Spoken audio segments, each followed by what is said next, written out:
বাচ্চাদের টেস্টি জলখাবার বানানোর জন্য আমাদের প্রয়োজন পাওভাজির রুটি, যেগুলোকে আমরা হাত দিয়ে ছিঁড়ে ছিঁড়ে নেব।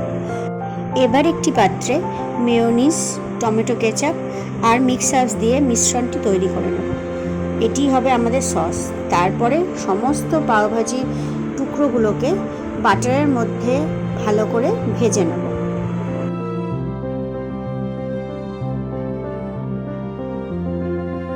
বেশ একটু ভাজা ভাজা হয়ে গেলে ওপর থেকে আবার সেই মিক্স সার্ভস আর আমার আগে থেকে তৈরি করে রাখা মিশ্রণটি ভালো করে দিয়ে দেব, যাতে সম্পূর্ণ পাওভাজিটা কভার হয়ে যায়।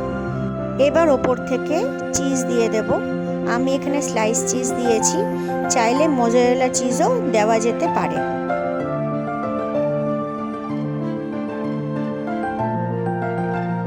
এরপর পুরো প্যানটা হালকা আঁচে রেখে একটা ঢাকা দিয়ে কয়েক মিনিটের জন্য রেখে দেব।